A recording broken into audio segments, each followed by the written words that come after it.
Good morning.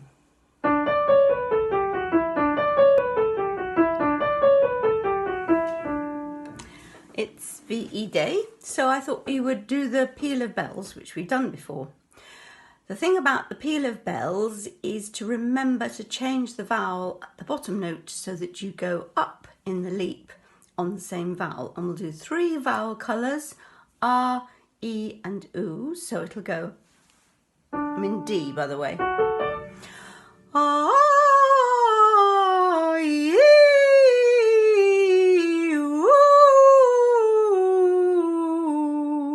And the raising of the eyebrows isn't obligatory. I'm sorry, it's just the way I always do it. R, E,